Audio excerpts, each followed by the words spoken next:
What's going on? And welcome into the Co-op 64 channel, the casual gaming conversation. We are here post the Game Awards.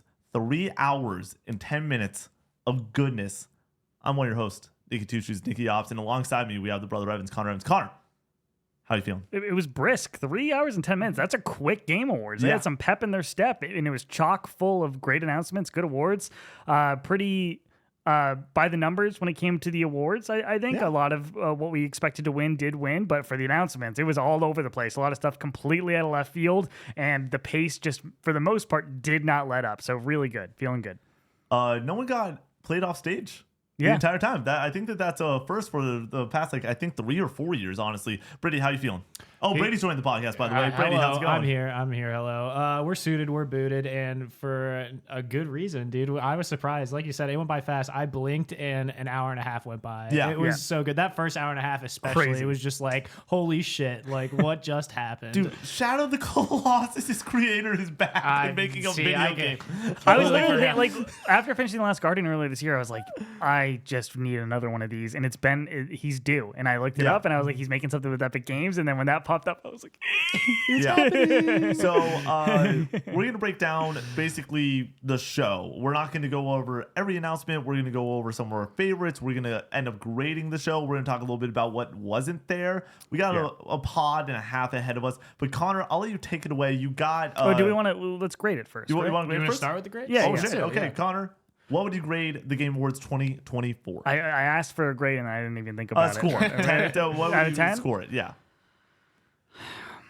I would give it, and this is really just a product of it being the Game Awards, because when you think of like something like the Xbox Showcase last year, which is all just announcements, all pace, they can really tailor it. This has like ads and such that they have to fit in there. I would give this a 9 out of 10. There was definitely a lull 2/3 of the way through, and then they brought it home really strong. The thing is like, I think this is as good as the Game Awards can probably get. So maybe for like the Game Awards, it's a 10 out of 10, but for like a show just in general, like a showcase, a 9 out of 10. Does that make sense? Yeah, that makes sense. Brady, what would you give it? 1 to 10. We were towards the end of that, and they had that big surprise, which we'll get into at the end. The big surprise. It was Naughty Dog. We can talk about Naughty Dog. Well, no. I was talking about the one before that. Okami. And Okay. right before that, I said, like this isn't for me. Like for other people, like Connor said, it's close to a 10 out of 10, 9.5 out of 10. But I had said like no Naughty Dog. I'm sticking with like 7.5, 8 out of 10. And then they were like, psych, you thought. And then they showed Naughty Dog, and I was like 9.5. Like this is great. I'll settle with Connor around a 9. That sounds about right.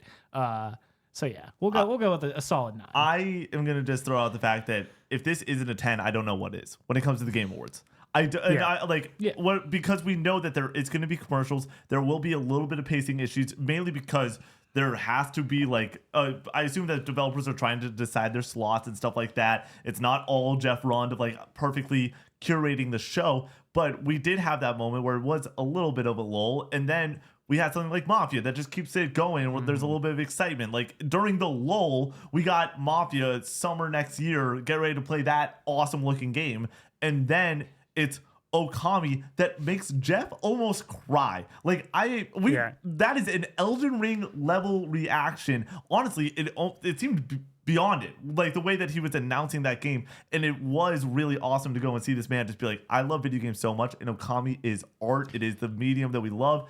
And then for him to do what he did, which is insane. So baller, insane. dude. Baller is the right word. I threw out gutsy. Like I was like, to go and be like, we actually have one more thing. After he said, this is the last announcement, I cannot believe what that man just did. And for it to all of a sudden, I'm getting chills right now, for all of a sudden it would be the creator of Crash Bandicoot, Jack and Dexter, Uncharted, The Last of Us.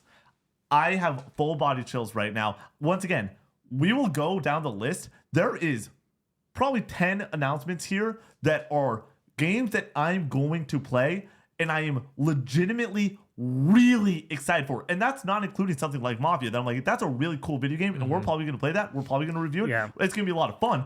But there are 10 things outside of that that are freaking electric. There's a lot of announcements here that like I'm excited about on the prospect of them coming back rather than me having experience with it. You know what I mean? Like Onimusha coming out of left field and being like, okay, new Onimusha game, like a storied PS2 series, like that's super cool. I've never played an Onimusha game. You know, also, Virtua Fighter, same kind of deal. With Onimusha, they did a great job being like, hey, we understand that this is a franchise that hasn't been around in a long time.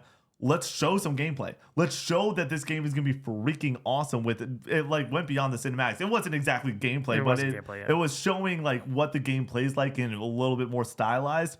Love that shit. All about it. And then there is something like Virtua Fighter, which as somebody that has gotten into fighting games for the past few years, really loves just the discussion of it. I remember doing a prediction episode with you not too long ago and discussing Virtua Fighter. And you're like, really? That's going to be a prediction? Like, and I was like, it's time. It feels like it's time and everything. And for it to come out and be like, the fighting game community, I cannot imagine their reaction right now. I am going to watch Max Dude a Million watch that fucking trailer so much tonight. It's going to be awesome. It's going to be great. And then we aren't talking about the opening. We aren't talking about the nonstop gas. We're not even mentioning Brady and I on March 6th streaming Hazelight's new game with a couple of beers and having a great time. That's huge. Everything they announced beforehand is like so like which is awesome. Like the Borderlands, the Mafia announcement or trailer, and the Hazelight game. It's like these are all like headlines. Like this is some good shit right here. And the fact that it's like a footnote in our discussion is weird. The next game from the 2021 Game of the Year creator is a footnote in the show. That is where I'm at, where I'm like, I don't know how you go and say, like, this isn't, we use the word 10 out of 10 masterpiece.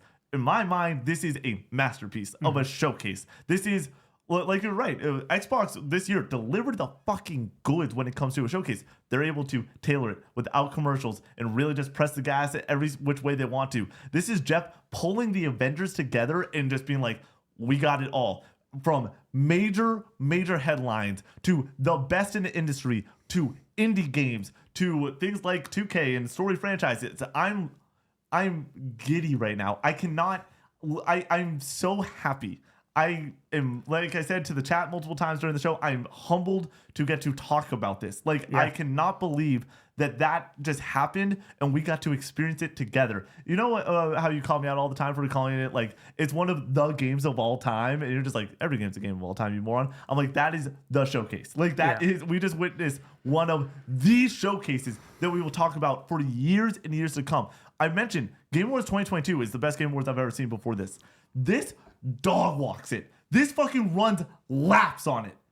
It's not close in my mind. That is how good this show was. I think that this is a 10 out of 10 masterpiece. All right. And I would have been at a 9. I would have been at a 9 after Okami. I want to make that very clear. But it's all about the one more thing. And we said it many times before the show started. It needs to be FromSoft. It needs to be Rockstar. It needs to be Naughty Dog. And they fucking did it. They did. They stuck the landing. Let's start with the first major announcement of the night.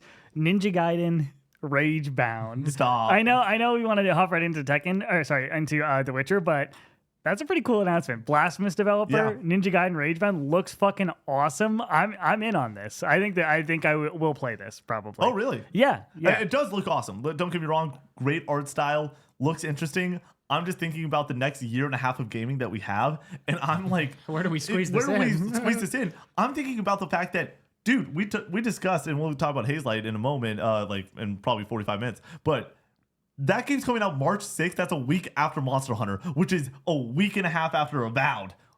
What is our schedule going to be with these games? It's going to be impossible. And so, like, that game does seem very interesting. I'm excited about it. Don't get me wrong, but I'm like, I have no idea when I'm going to get to play that. I said the same thing about Metaphor, though, and now here we are.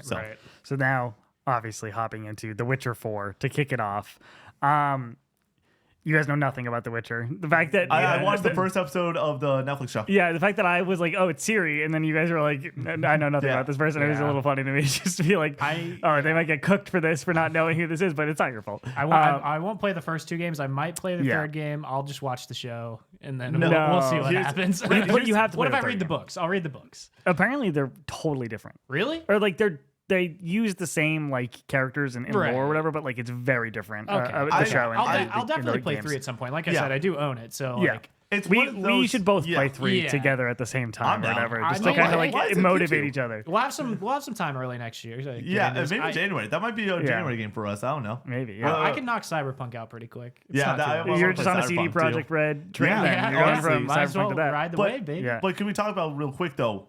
The logo pops up, and we all realize and we all know in this moment that we're about to have a fucking moment. CD Projekt Red, which I think debated whether they are A or S tier. It is. We put him in B tier. The fans voted for them to go into B tier. That's crazy. You and I didn't agree on them going. It was into A. It was tier. A or B, and Who the put fans it- voted for B. Okay. Who did that? But they're one of the best out there. They are elite, and they have created 2 of the greatest games of all time. The Cyberpunk right now is such in the good graces of everyone's mindset. We're talking about the follow-up to CD Projekt Red a few months ago. They say, hey, no one is working on 2077 anymore. We're moving on to the next thing. Here's the thing. I will say that this announcement is major, but we did know that they were working on The Witcher 4.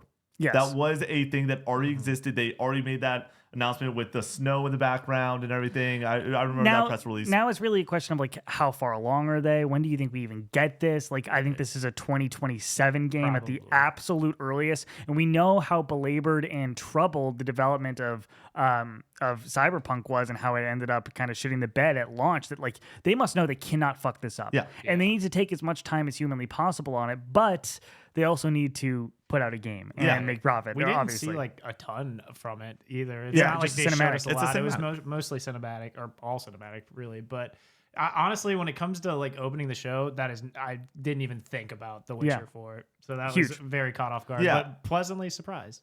My thing also goes back to the fact that this is a major game. We're talking about the sequel to the game of the year. Connor and I discuss all the time when we're talking about GOTY winners, the top half and the bottom half. Astrobot sits right in the middle. We'll discuss it a little bit later where it stacks up and everything. But if Astrobot won, we had the discussion a couple weeks ago, where would that sit amongst everything else? And the understanding that we have, even though I've not touched it, and the fact that you've not beaten it, is The Witcher 3 is in the top half of the Game Awards history, winning Yeah. Game of the Year. It is elite. It is arguably like the checkboxy nature of Ubisoft games done perfectly. And so it's exciting. Once again though, I think that they could have potentially opened it a little bit better and flipped it with Elden Ring potentially. But I don't we'll know hop about into that. I think though that this was fucking unbelievable. Huge get. Like yeah. we're going to talk about the amount of gets that there was with Jeff, and I talked about it before on a couple podcasts ago, being like, Jeff is going to call in every favor he can possibly ever call in for the show. He cares a lot about it. We discussed being like, most people don't care. Jeff does care.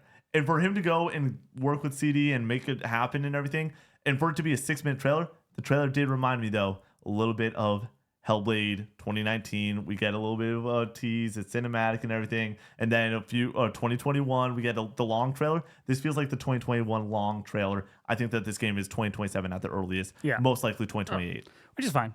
Yeah. Take your time. It's cool that we know. Well, we already knew that it was coming. To see some of it is cool. Obviously. Well, it being the new lead and everything is Yeah, Siri, that is yeah. an awesome announcement and honestly badass. So next we have Elden Ring Night Rain.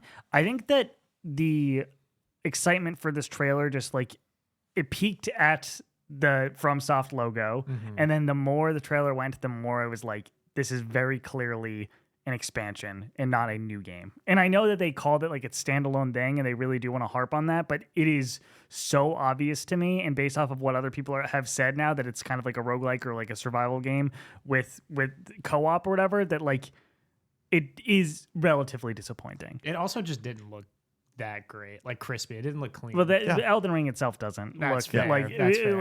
like have like these crazy graphics. It's more of like about presentation and art style. It's and- art yeah, direction. yeah, That game is all art direction. They do a great job of like dressing up, so it's not like you're gonna have great grass physics, but you're gonna look to the sky and be blown away. Yeah. Um. But I think that if they had come out and said that this was an expansion, another expansion for Elden Ring, like a co-op expansion, it would be a better announcement because it wouldn't be disappointing. You know what when I they mean? say standalone, you're like, is this something new? A new And then game, they're a like, full new "It's game. Elden Ring." It's Elden Ring, but co-op, but in the same map with new bosses. So like it kind of just changes the narrative enough that it makes it a little bit disappointing. I'll allow you guys to negative Nancy this thing up as much as you guys want. We're talking about, sure, let's just say that this is an expansion. Yes, that's great. Okay, no, let's just say that.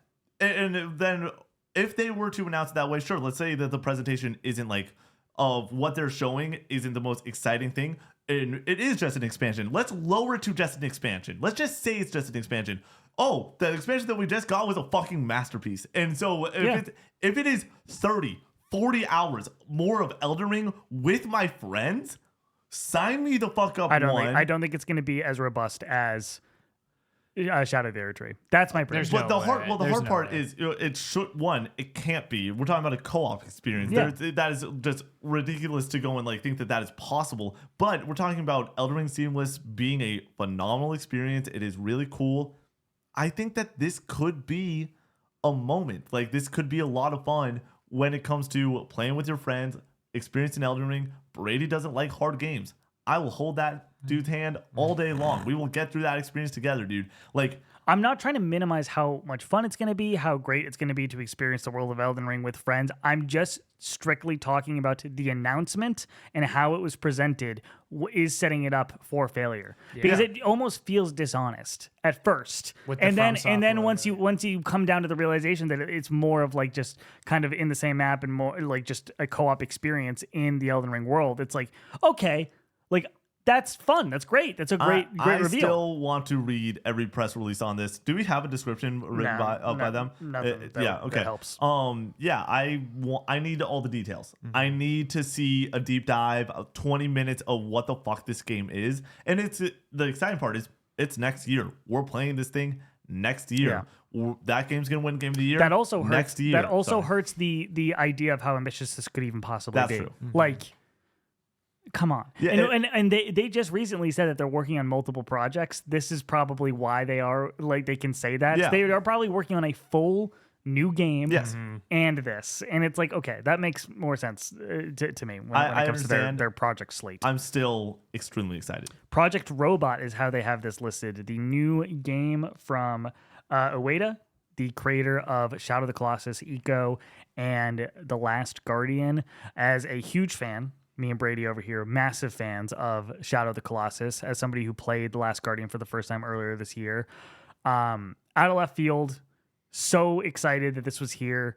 Cannot believe it. Felt like similar to an announcement of like Judas, like when they showed that 2 years ago, that like it was like, oh yes, one of the great minds in games, a way to coming back and making a new title. So didn't get a lot of it.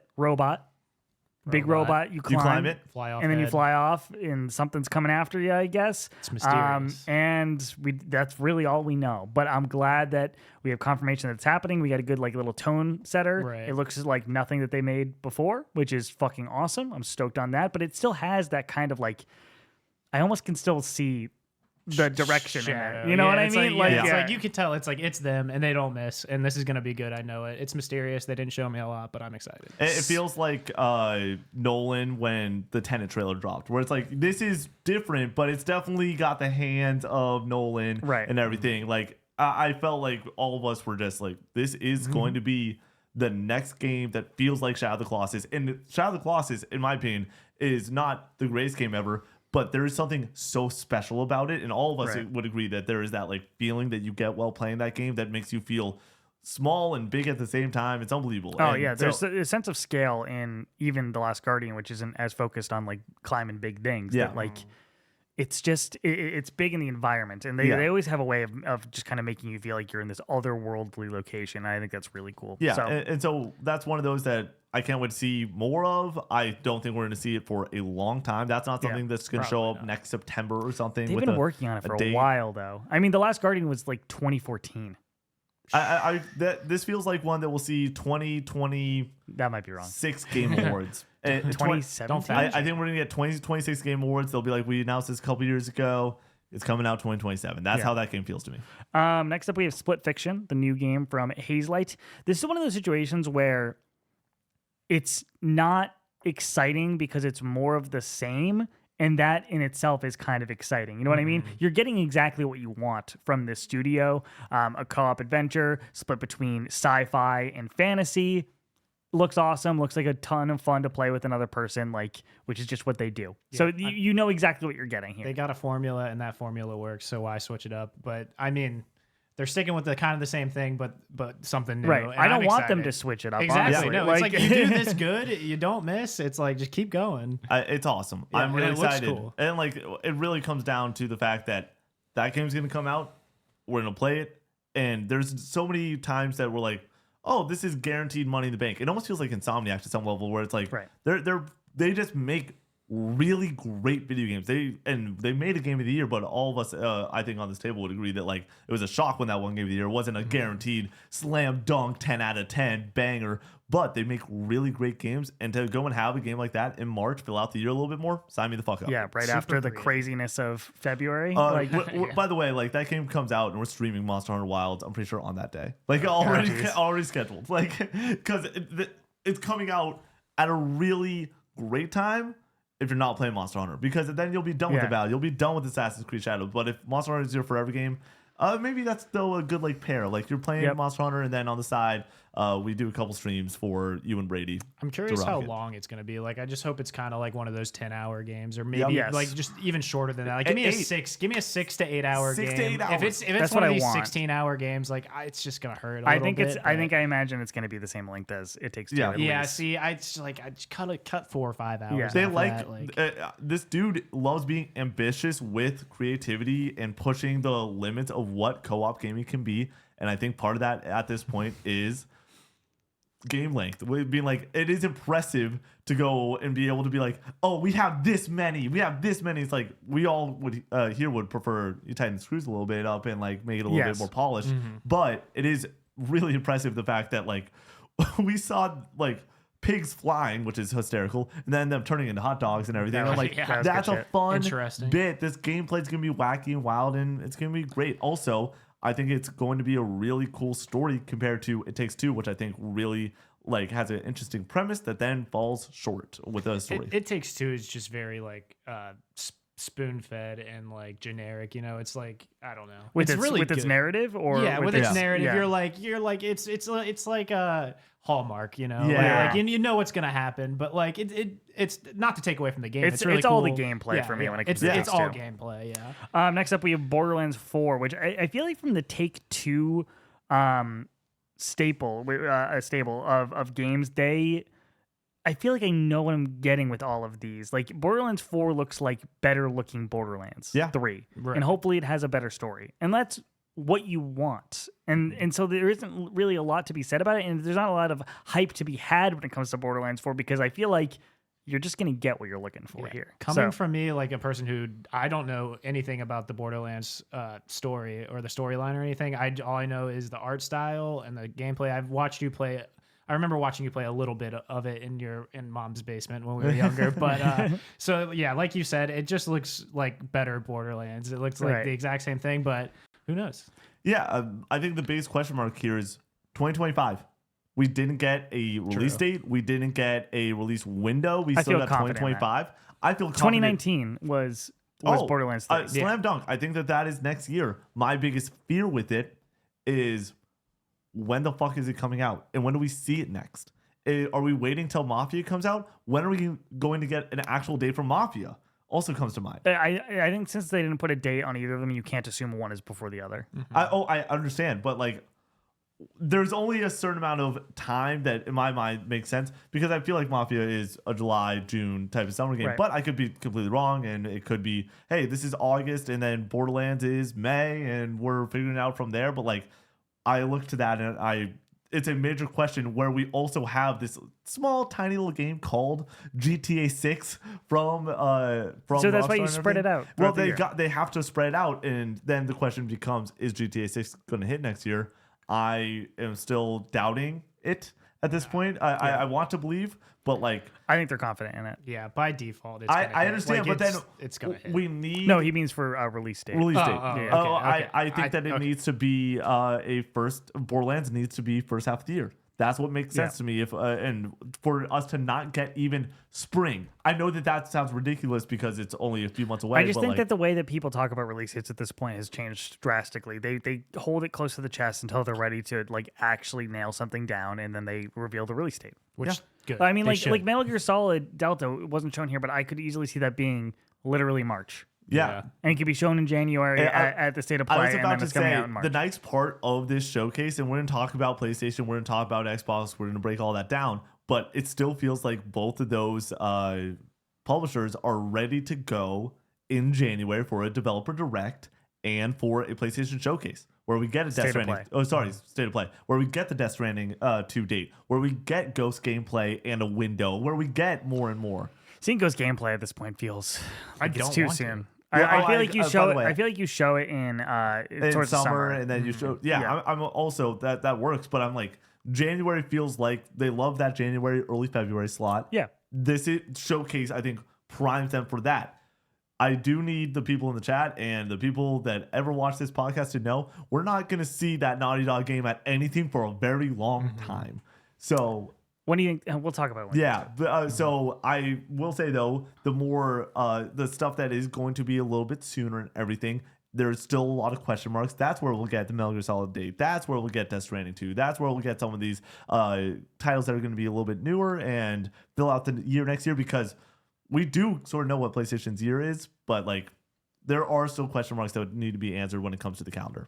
Next up, we have Clive Rossfield in Tekken 8. All right, Nick, I'm gonna let you take. You don't want to? Okay. Cool. So Clive is one of my favorite characters in gaming ever. He's the best obviously. Final Fantasy protagonist. in my Yeah, I opinion. don't hate that take. I haven't played enough Final Fantasies to put like the stamp of approval on that. Clyde Rossfield is one of the best gaming characters I've ever played as. Like it feels awesome. He's phenomenal, and it makes sense. FF15, Noctis, in Tekken before they had that relationship. Tifa was like the dream character for myself and every Final Fantasy VII fan that also enjoys Tekken. But as someone that loves Final Fantasy 16, my game of the year last year, I talked to Connor multiple times, and it's on our reaction and everything. Find the Flame starts coming on, and I'm like, what the fuck is happening? My first thought was that we're getting Final Fantasy 16 too. Like, we're going to get a sequel to that'd it. been crazy. I thought it, and it was another moment of like, don't say something stupid. And Good job. then we were like, is this mobile? It does not look great. When Clive is in the arena, like Yeah. fighting against Jin, and it is Phoenix in the air and Ifrit, I am a Stage very looks happy awesome. man. I'm a very happy man. And for that to be followed up like 10 minutes later by 21 Pilots, it is the moment that I'm just like, I cannot.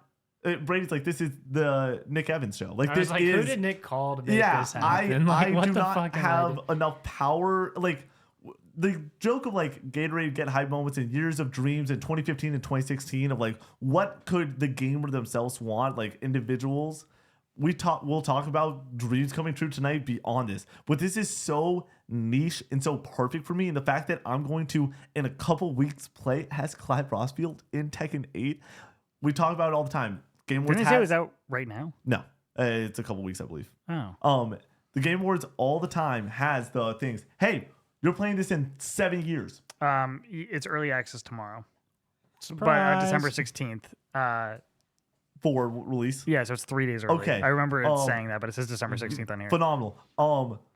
I'm gonna be looped up on drugs after I get my teeth ripped out of my mouth, and I'm gonna be playing Tekken 8 on the couch. So like, Sounds like a great time. it sounds like a great fucking time.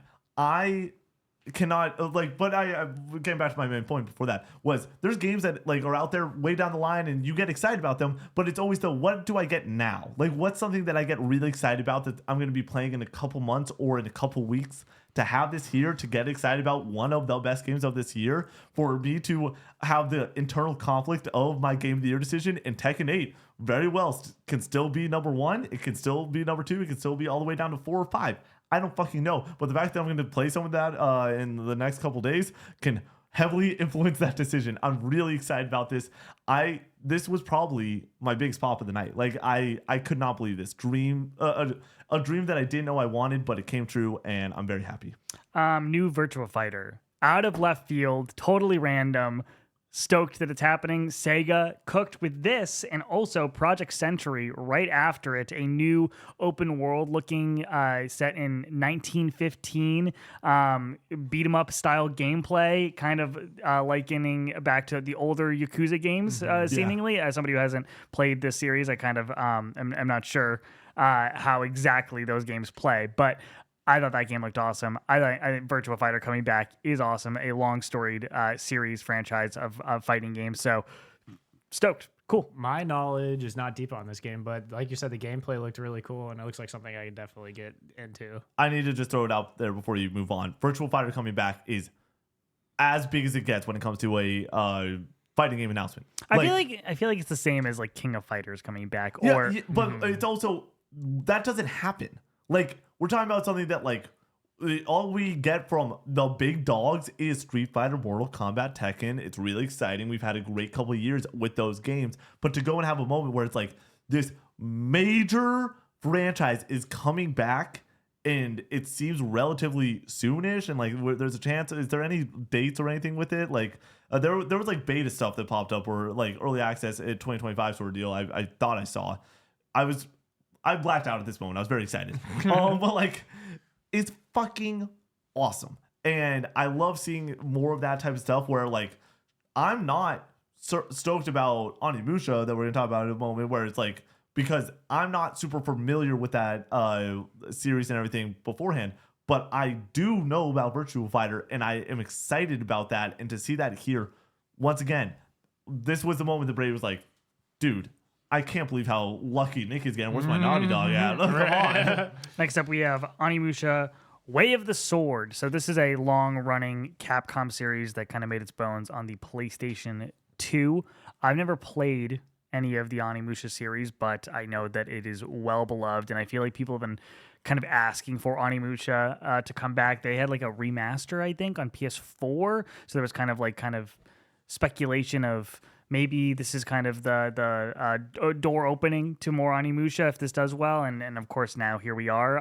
That I don't think those are related, but it's finally happening. So it's really cool that Onimusha is coming back. The trailer looked sick. We thought it was Neo for a minute. Neo, I thought potentially Phantom Blade Zero was reappearing. I'm going through the Rolodex in that moment where I just don't know, and then I look over and you say Onimusha, and I see a couple people in chat say Onimusha, and I'm like, what the fuck? And we talk about it for me, like I said, this is like Virtua Fighter. This is not going to make everyone jump out of their seats. It's not.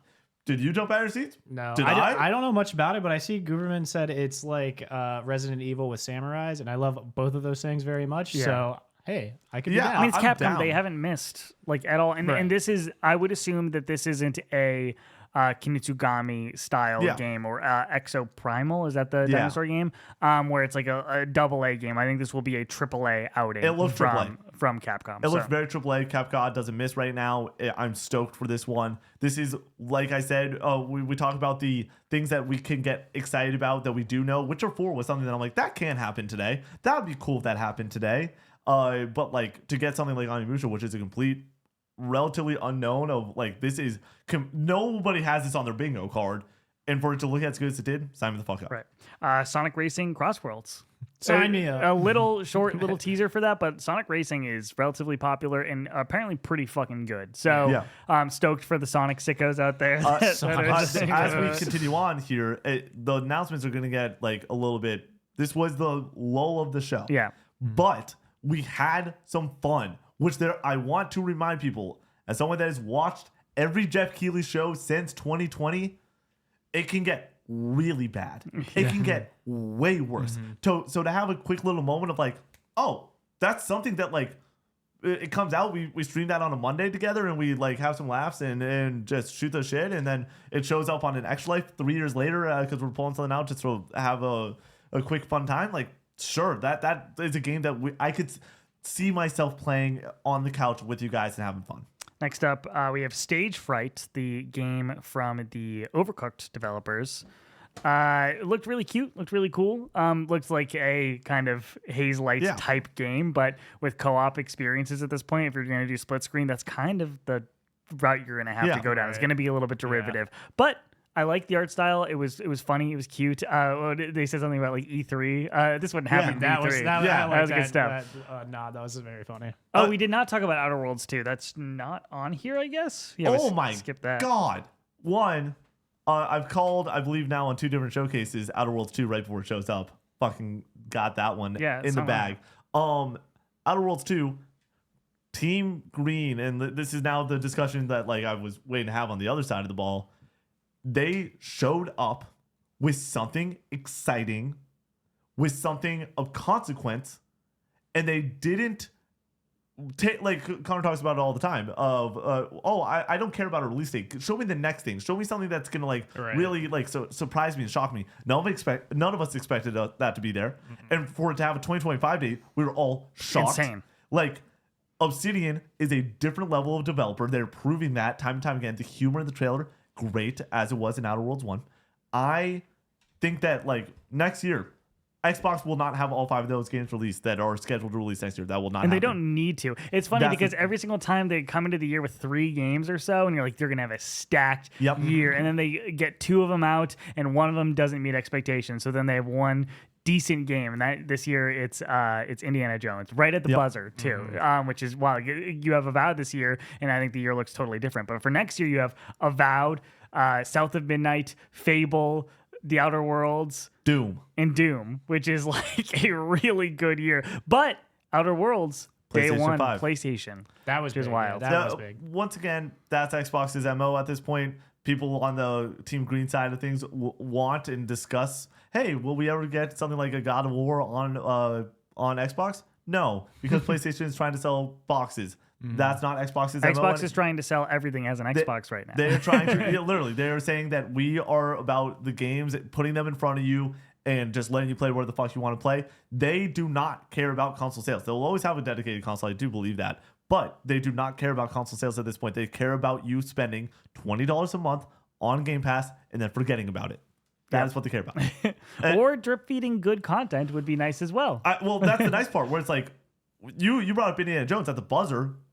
I feel like the sentiment across the board is that Call of Duty BO6 is one of the best Call of Duties in a very long time, is a shit ton of fun. And as much as we want to say that that's not an Xbox game and like it feels because it's on everything and that they're making the money off that, and they're like that is a win for that team. I think if they had really moved the needle to a substantial level on Game Pass subscriptions, we would have heard about it by now. I think that's the fact that we're that far down the line from Call of Duty that it's been out for a while and we haven't heard that they like have a third more subscribers now than they did before. Like it went up 50%, which I think is what they wanted.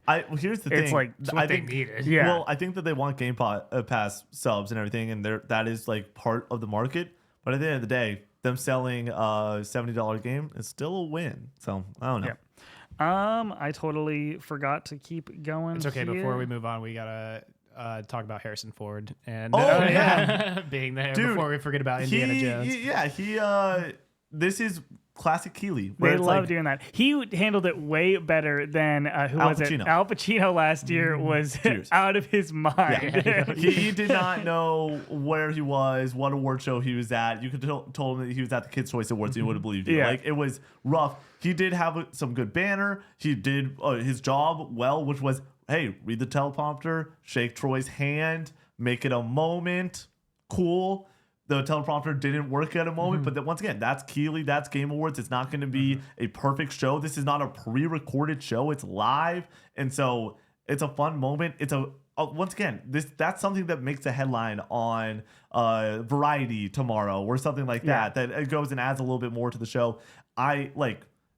I can't believe that they got him as a get because he does not want to do things. But I could also see him signing the contract when they brought him like his likeness in to be like, hey, you need to show up for X amount of press things, and one of them is the Game Awards, and he agreed to it. Mafia: The Old Country. This is, like I said earlier, for 2K. I think this game looks great. Yeah. And Hangar 13, I think, laid the groundwork to make a great Mafia game with 3. It had the bones of a great open world sandbox Mafia game, but I hope they kind of stripped it back and have decided, like, what can we remove here? What can we really focus on? And are making a more tailored experience. And if they do that, then I think that we have a win here. Like, Yeah. I think that this game is definitely more on my radar than it was after that initial trailer, which was just a teaser. Now that we've seen more of it, I'm like, yes, I'm in on this game. know I'll, what? I'll Yeah. play this. I'm I in. think. I don't know if I would have originally, but now that I've seen more of it, I think I'm very. I love the tone of it. I think it totally looks awesome. For me, shout out to that team for not putting a date on it. This game is going to benefit so much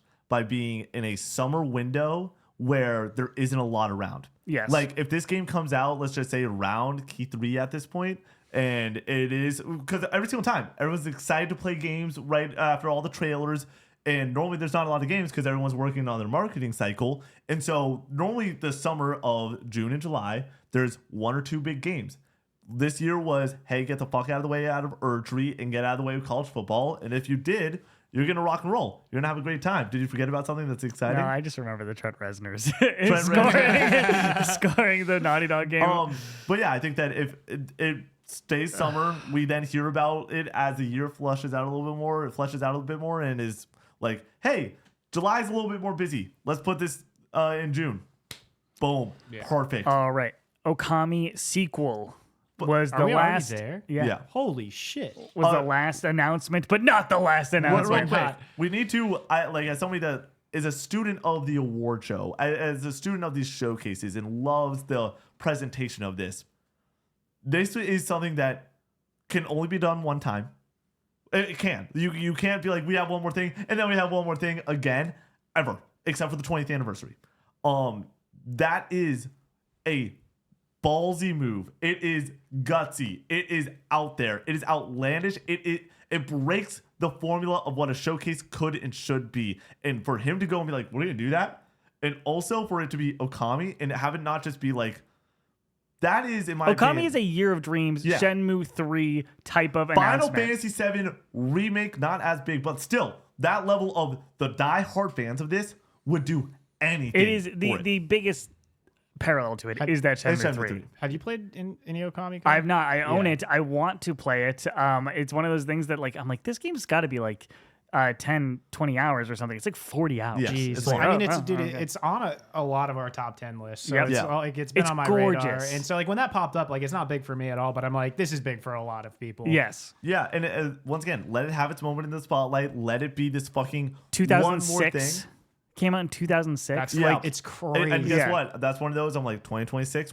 It's gonna probably release on the anniversary or the anniversary month or something. They'll try to line that up. No. Do you think that is way down the line? They are starting developing it tomorrow. Tomorrow. Okay. yeah. That I can see that. I think that they are. Yesterday. He indicated that they were very early. Capcom also though does. I think that's a 2020. Capcom knows how to produce games at a clip. They're bringing back a dead studio. Yeah, I Clover know. Clover stopped making games or whatever, Well, and now that- they are starting it again. I will say that is a good point. It's probably gonna be a while because when you make an announcement like that, normally there's job postings and stuff like that out there in the ether that sort of tease something like that existing. I assume we're Right. gonna go on LinkedIn tomorrow and be like, Clover animation designer lead, like whatever, and that's where that's gonna go.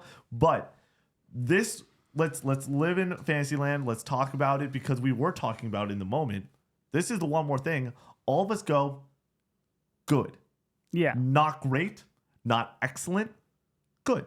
for like the overall or For just Okami? for I would say for a closer. Oh yeah, Let- yeah. Like let- I said, like it's not for me, but like I said, I know this game is very loved, and I'm happy for everybody that wants to play this. And obviously, Jeff Keighley cried, so you're Yeah. like, I'm happy for Jeff. Well, like that's the other part of it, that like announcement where Jeff is presenting it as like, this is a celebration of games moment. This is the one more thing, and genuinely for it not to be something, because it's been a while since this team no longer exists, and it's been a long time since Okami. This isn't on our radar when it comes to the gaming fandom of, hey, let's talk about Atlas. Let's talk about CD Projekt Red. Let's talk about Remedy. Let's talk about Kojima. Like, this is different. It's outside that bubble a little bit, and so immediately it's not like a guaranteed banger.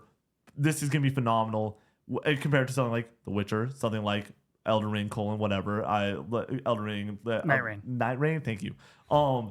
It's not that, but it's still exciting. There's some there's some gas there. It's not a Year of Dreams moment. It is not the way you close out the 10th Game Awards. And we all felt that. But it is a Year of Dreams moment for like a specific group of people. That's the hard part. Like this is like the biggest possible announcement for Okami fans, which is like not like this overwhelmingly popular franchise at this point in time. Maybe back in the day it was. Here's my thing. You go and you look at I will watch a lot of reactions over the next couple days. My mouth is going to be in pain. I'm just going to go on YouTube and I'm going to just play every single published or media outlet that I love. I'm going to watch 3-hour reaction after 3-hour reaction, just skip to my favorites. And I promise you that most people will be like, whoa, fuck yeah. Really? Like in the same way that we all were. We all had that moment of, whoa, fuck yeah. Really? This is how you're going to close out the 10th anniversary when Jeff is the one being like, I fucking got this shit. Dude. Yeah. And surely enough, he broke, like I said, a golden rule. If he was just like, this next game and didn't say the one more like this is the final game moment, we would have been like, oh, so there is one more thing. We all understand that. But Jeff allowed the viewer to go into a place that you don't want the viewer to be, which is to be disappointed. Yeah, He said for 2 minutes, there was a commercial that played. He's like, I'm going to let for 3 minutes these fans go and be sad and be a little bit disappointed. And then I'm going to knock their socks off. With Intergalactic, the Heretic Prophet, the new game from legendary studio Naughty Dog, headed up by Neil Druckmann, the creator of The Last of Us. New IP, new Sony IP, looks to be an action game with kind of like a retro futuristic flair to it. It had the anime on the screen that looked super cool, and then like with the PlayStation and Naughty Dog logo at the end with like the CRT like lines like going over it. Then Trent Reznor doing the soundtrack.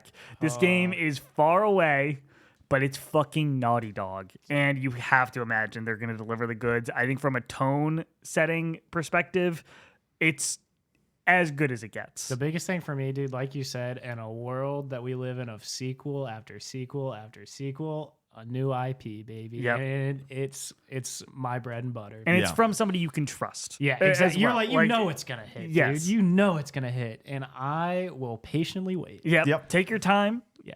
Whenever this comes out, I imagine this is a PS. I think here, I'll take this bet. It's the swan song for the PlayStation 5. Yeah. I think it's the last PlayStation 5 exclusive. Is what I would imagine. Yeah. I mean, I agree. I thought you were going to say it's the PS6. Like, that's where they're going I don't into. think so. But I think that's more likely. I think that it's 2027. Like, let's throw that out there. Yes. 2027 makes sense to me, and that sounds like the last year or the second to last year of the PS5. And then I think that you are allowing yourself to have Neil, who is, once again, you're talking about pedigree. It's Naughty Dog. It's also Neil Druckmann. And although Neil is sometimes a little pretentious, sometimes a little bit over the top and everything, and like not the he's one of the greats though. He's arguably the greatest game director of all time. And for him to go and be like, it's not just Naughty Dog's next game, it is Neil Druckmann's next game with Trent Reznor on the ones and twos. God fucking damn, dude. I was speechless for a lot of this reaction. I was trying to focus. I was trying to take things in. The one thing that I firmly believe, I'm like, I really do believe that they're going and trying to make modern, awesome Cowboy Bebop. That's what I was thinking. That's what somebody said in the chat, and I was like, that is so fucking accurate. Nick was silent, and then Connor was knocking the shelf over. It was perfect, dude. It was perfect. You have this like space, awesome, like, it all works, but you know that at the end of the day, the thing that I really like about this is like, I'm like, okay, so we have action-based combat. Naughty Dog, they know what they're fucking doing when it comes to game design and combat, and I firmly believe that they're going to knock it out of the park. But we haven't gotten like a melee-based combat system from them since Jack and Daxter 1? Yeah. Because 2 and 3 are more about guns. But also, the characters did seem to have a gun, so we'll figure that out. I think you showed them shooting if it is mainly focused on shooting. Yeah, that's fair. But then 2, it's going to be character driven. Yeah, that's what I want. Give me a story, give me characters, give me something I can attach on to and love. And Naughty Dog if anybody can do it, do you think this is open world? I honestly open universe. I hope not. Me too. I don't think it is. I think that it's going to be Uncharted space where you go planet 1, you go and you do your mission, and it is curated. They are I saying want that. you go, yeah, Same. same. Me too, You yes. go and you do your fucking mission. It is a level based thing. Let's just say that it's, I don't know, 10 planets, but it's very curated. Which in a world where the impressive thing, it's almost like Hazelight with the length of their games being like, oh, like we're gonna do this, that, and the next thing. It's gonna be a lot, and instead let's strip it back and let's make it fucking 10 different. Awesome. 10's a random number. It could be 6. It could be 2. I don't fucking care. But like, let's make it a dialed in action adventure story, character driven, linear. I don't want side missions. Me I too. just want to love characters, I and I agree. want a good story, and I want to focus on nothing but the main Well, story. Everybody else does it with the open world stuff. Yes. And I understand that those games are great. I'm not really knocking open world. I want my linear, tailored, single player, story driven experience. Like even like the other PlayStation studios right now with Ghost and God of War, like these are open world and open area. It's like and with side missions. I want, who really else is doing a linear focused thing for PlayStation Studios We've right now? gone away from I don't Yeah, think there's not a lot. anybody. Like Yeah, no one's confirmed, and we can talk about all of the question marks that we have with Sony Studios. And that honestly, like co-op awards next week might be like an hour first of us being like, where are we at with PlayStation? Because that is such an interesting conversation that I desperately want to have at this point. Now knowing what we do with Ghost and with Naughty Dog, and with this game by Naughty Dog, where it's going to be intergalactic. Oh, let's go. I wish it was called Intergalactic and not Intergalactic the Heretic Prophet. That's tough. I didn't even remember all of that, but Yeah. that's tough. I wish it was a little more simple, but Yeah. Oh well, let's Drop talk. the. yeah. Uncharted, the whatever, Yeah. Uncharted colon. It's not. Well, like The Last of completely- Us is so clean, whereas Uncharted it does always have the underscore. Or And whatever. when they're talking about an adventure game, I think that there's a potential chance that they want this to be the next action adventure story based linear Sony major first party IP. I genuinely think that like if you're gonna have Neil put his ass into something, it's going to be fucking awesome. He's like, it's one of those. You're what? Nothing. You're not going to put your name on something that you don't believe in when you're like Neil. And the way that they canceled The Last of Us Factions was, I genuinely believe, like, Neil doesn't want his name on this. Certain people didn't like. You can't ruin the pedigree. the game was apparently great. Yeah. What? The game was apparently great. Yeah. People played it. The only issue is that they didn't want to support it, which is ridiculous. Yeah. But And so I think that once again, this is as big as it gets on the Game Awards stage. This is the announcement. We talked about like what would make us lose our shit the most as a company. We are not in a spot where FF7 remake could be revealed. So the answer is Naughty Dog. That is and I will say the remake for me would be my like number one. My number two is a new Naughty Dog announcement. We talked about this back during Extra Life, like the pod after or 2 pods after, where it was like, I don't know what's going to be like the next time we see a Naughty Dog logo because it's been so fucking long since we've had that moment. We haven't had that moment from Rockstar, 6 years since we went from Red Dead 2 to GTA 6 trailer. 6 years. It has been almost 5 years, or well, since the reveal trailer of The Last of Us Part 2, 2016. Which is crazy. 8 years. Yeah. That thing is in like 3rd grade right now. Like, are you kidding me? Like, it's fucking ridiculous. I'm stoked. I can't believe that we actually got it.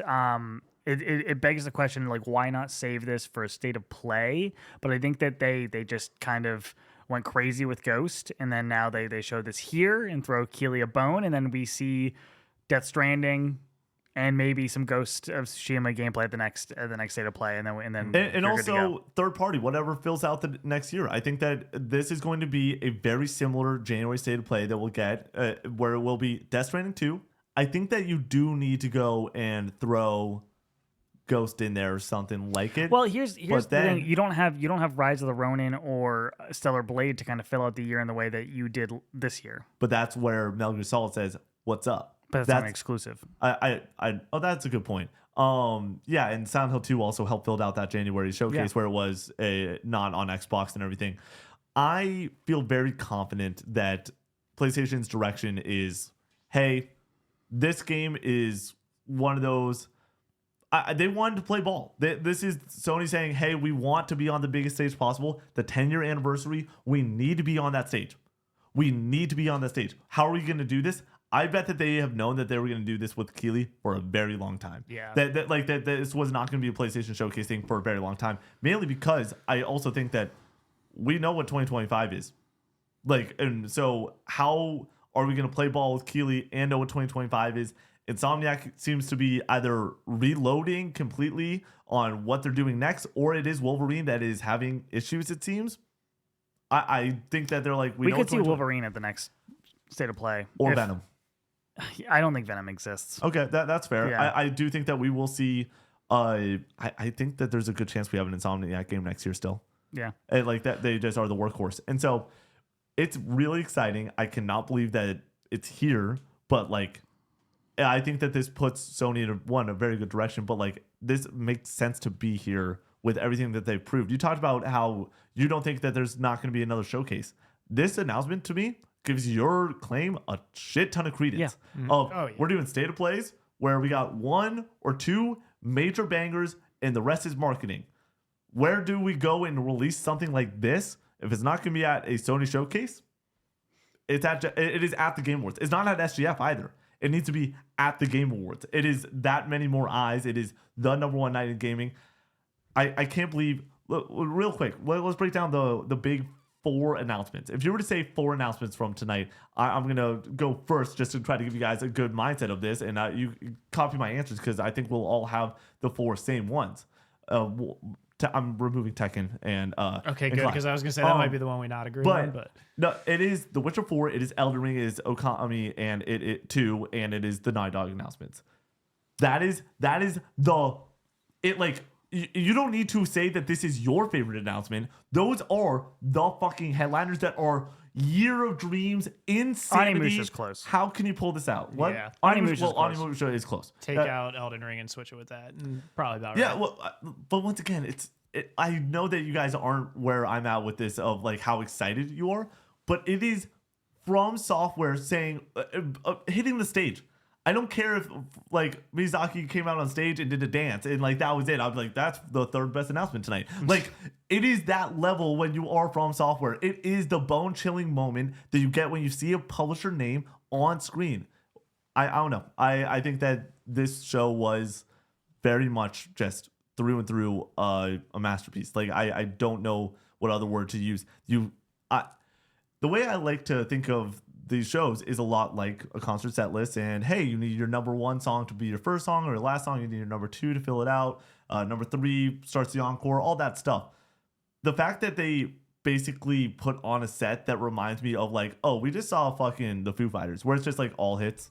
And you still have things like Everlong to close out the set. And you have Best of You to start it. And it's like, how the fuck are you going to hit another hit? And then like times like these comes on in the middle and you're just like, what the fuck are we doing here with Onimusha? Like, I by the way, not a Foo Fighters fan. That was deep in my bag. Anyways, I can't believe that they pulled it off. Yeah, it was great. Yeah, it was really good. I'm very happy with it. Yeah. All right, that was all the last thing that I want to do is just a little bit of Where's Waldo with just a couple of announcements. 1, Hollow Knight. I mean, we've kind of belabored the point on this, that like it's just kind of ridiculous that they're not saying anything at this point. Like I think it's embarrassing for the team, honestly, that they should just they need to say something. Hey it's guys, not we're here. fair to the fans who are excited about this. It's not fair to people who are showing up and watching every single possible place that it can show up and screaming it into everybody's chat and being like, where's Hollow Knight? Where's Hollow Knight? Where's Hollow Knight? You have to say something to them. Throw them a bone at this point. Like, yeah. Kingdom Hearts 4, Persona 6, those are just down the line, I think. Yeah. I mean, Kingdom Hearts 4 is in a weird place. Apparently, Nomura has said that there's been some sort of change with development. I think that Disney might have pulled out of their deal with them potentially, so that might have changed things drastically. But that's just total nonsense speculation that like I'm not sure. And then Dragon Quest as well. No Square Enix tonight. Yeah, Zero Square Enix. Zero Square. That was I mean, Clive and FF7 going to a PC. There's some support. That's support. It's not anything new. Yeah. And then lastly, Resident Evil 9. State of Play. Guess what? Welcome to the January State of Play. Yeah. That Just is down the line. Oh, that is. I just figured it out, chat. Where are you gonna go? January? Hey, what's the first announcement? It's gonna be RE9, and then the second, no, flip it. It's gonna start with Death Stranding 2 date, and then RE9 is gonna be the one more thing, and then we're gonna give it I'll a flip it. 8 out of 10. I'll say- You can't close with Death Stranding 2 times. That's my I thing. guess that's fair. That's fair. Yeah. But yeah, and then I think that's genuinely it, GTA except 6, for of course, like it's just not going to be there. Like if you, it's beyond the Game Awards. Yeah. It's beyond the reach of the Game Awards. it's not fair to all the other developers who are showing stuff at the Game Awards because it'll ruin their own announcement because it just swallows it up completely. It's the most important thing that they could possibly be shown here, and then they don't need it.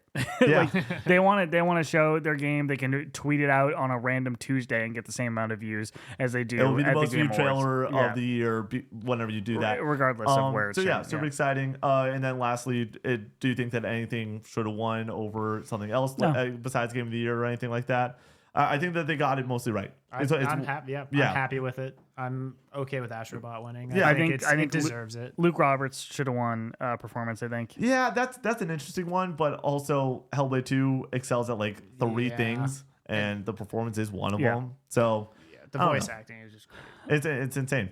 All right, I think that's going to close out our discussion for the Casual Gaming Conversation for this week. If you like that, please go like and subscribe on YouTube. Go and leave us a review over on Apple Podcasts. It does help the algorithm over there. And we will see you in the next one.